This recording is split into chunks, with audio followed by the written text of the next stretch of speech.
I write stories for young children and older children, and I work in a library trying to shove books into their hands because I believe in the power of story. I believe in the power of story to teach us about ourselves and each other. And one more thing that story does, which is really important, and that's to act as a springboard for discussion, for talking about difficult things.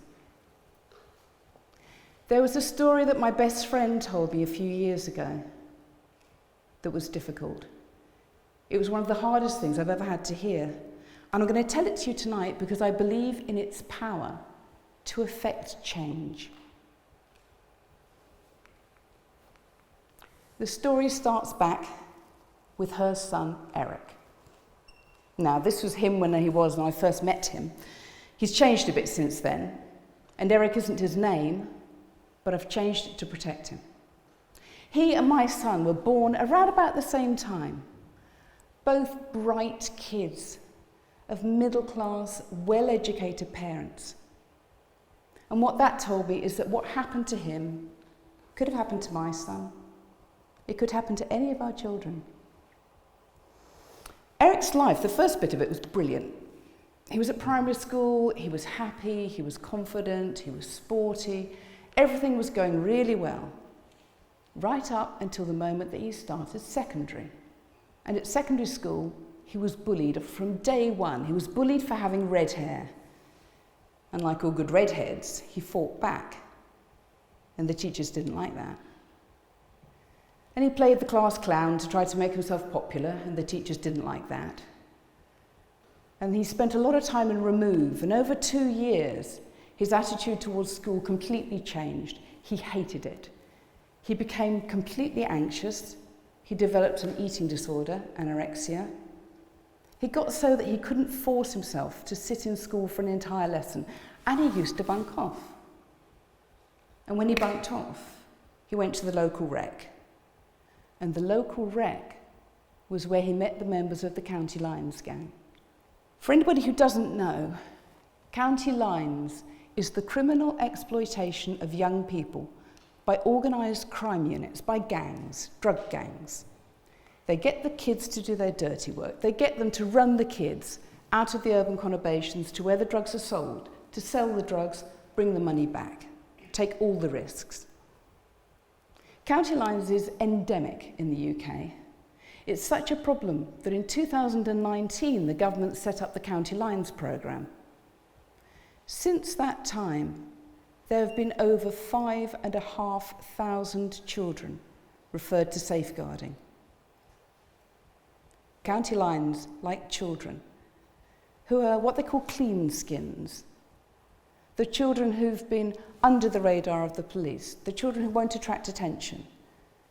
So they could be very young children, young as primary school age, kids who've never been in trouble with the police, girls, white kids. Now, they are not only like children who have got clean records, but they're like children who are vulnerable. They could be vulnerable because they've already been abused. They could be vulnerable because they've been excluded from school, because they've got special educational needs.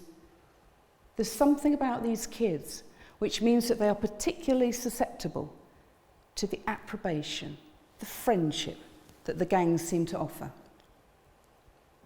And that's what Eric thought was happening. He thought that they were offering him friendship. And he was vulnerable. That eating disorder, that anger. He was furious with the school. He was furious with his parents for sending him there. And the gangs fed that anger. They told him that they got him. They were on his side. They were the only people who understood him. And they cut him off from his friends, from his family. His family, meantime, were under tremendous pressure. The school was telling them that they were going to send them to court unless Eric went to school. So his mum took time off work in the morning to drive him in. He ran out, they called her. She took more time off work to drive around the city trying to find him, and she lost her job. Not only that, but Eric's anorexia was so bad that the Children's Mental Health Services wanted to send him to a specialist unit right over the other side of the country. And Eric's mum was fighting to keep him with her because she felt that if he went to that unit, he'd never come out again. When he came home, smelling of weed from his times in the rec, she knew that he was mixing with kids that she didn't approve of. But you know what? He seemed happier. He seemed more confident. He came back saying that they'd fed him Big Macs and he'd eaten them. So she felt that in some way, the gang was keeping, well, she didn't know they were a gang, but these kids were keeping him alive. And they weren't, of course. They were grooming him, bit by bit. So first of all, they invited him to try some weed. And he tried some weed, and he came home smelling of it. And his parents did what their friends advised them to do. They took away his allowance. They took away his mobile phone. But what they actually did was push him right into the arms of the gang. It went from smoking a bit of weed to, would he like some for himself if he just, sold a bit? And then it went to, would you like some money if you sold some other drugs? And then they offered him a burner phone. And a burner phone, if you don't know, is a pay-as-you-go, untraceable mobile. And Eric started running a drugs line. Day and night, the calls would come, the texts would come. He'd take the drugs, he'd deliver them. Sometimes locally, sometimes he had to get on a train. This was a kid who should have been in GCSE maths, chemistry. Instead, what he was doing was weighing out baggies of weed and pills and delivering them, taking these incredible risks for about £100 a week. £100 a week. What was he doing? But if you understand a teenage brain, then you can maybe understand more why he made those decisions. So, in our brain, 3 major bits. We've got the bit at the back here, which keeps our memories. And then there's the dinosaur brain, the amygdala. And that bit in teenagers is really going into overdrive. That bit is the bit that reacts without thinking. It's all instinct. It's all pa, pa, pa, pa, pa, lots of hormones. And then there's the bit at the front, and that's our learned brain. That's our rational bit, where we make the good decisions. And it might not surprise you to know that in teenagers, that bit is still very much under development, whereas the dinosaur brain's going all out. So teenagers are all throttle and no brake. They genuinely do not understand the consequences of some of their decisions. They act on impulse. They just don't get it. And Eric didn't get it, that he was being used. County Lines gangs use kids in a number of ways. If they've got bank accounts, they might ask them for their deets and squares. That's bank details, card details. And what they do is they launder money through the kids' accounts. Girls are another matter. They might be used just as mules, or they might be sexually exploited, coerced, passed around the dealers like rewards, and raped. Mules have to pack drugs inside their bodies in condoms, with the danger, of course, that the condom might split and they overdose. When they get to the end of where they're travelling to, they're forced to stay in really squalid conditions in trap houses until they've sold the drugs, until they've made the money that the gangs say they have to make, and they can bring it home. And all the time they're doing this, they run the most incredible risks from the members of other gangs in turf wars. Eric was starting to feel afraid. It wasn't fun anymore. He was seeing things that no 14-year-old should ever see. He was seeing junkies shooting up in trap houses. He was seeing casual stabbings, beatings. He himself was being trained like a pit bull to fight the kids from other gangs, to show them who was boss. It got so that he couldn't leave the house without a knife in his pocket for his own protection. He says he never used it. But he couldn't leave. Gangs control kids by fear. Fear of real violence. They do things like artificially creating a debt, so they'll pretend to mug a child, take the drugs, and then say that you owe us for that money. If they get stopped by the police and the drugs or the money is confiscated, the kid owes them for that money. There is a mum I know in this area who had to buy her son back from the drug gangs. And she knows that even then, they only let him go because his face was all over the missing posters. He was a liability to them. For Eric, it was building up. The pressure was building up. He couldn't talk to his parents. They threatened his family. He couldn't snitch. One night, he did the only thing he could think of doing. He thought he'd kill himself. His story doesn't actually end here. He was really lucky. His parents came home and they cut him down and they talked. They finally talked. And it took years for him to get free of the gangs, but he did get free.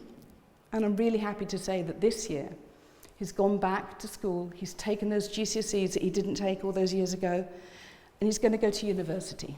He's going to be all right. But for a lot of kids, they're not all right. They don't get free. Early intervention is absolutely crucial. The police now realise that these kids aren't criminals. These kids are victims. They are actually, in law, victims of modern slavery. And the police have started working with different organisations and youth groups all over the country, trying to get these kids away from the gangs, give them some kind of a life that they can look forward to. In the metropolitan area, they run the Rescue and Response, and that's involving these charities and others who will go out, bring the kids back, and work with them to get them free, which is great. But as a society, as a community, we need to help these children and protect our own children. And how can you do this? You look closer.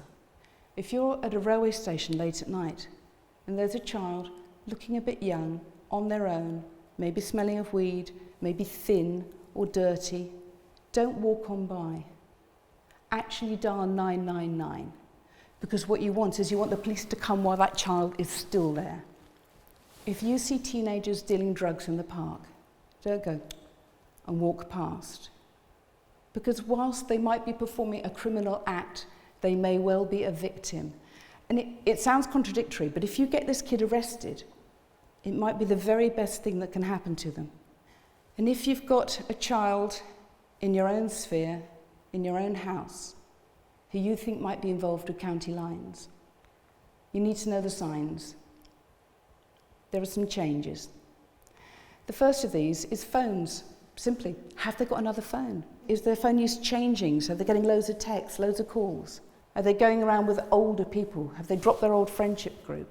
Have they got loads of new stuff? Are they wearing new trainers? Have they got money? Can they explain where they got it from? And harm. Not just harm from being beaten up or stabbed, but also self-harm, signs of stress.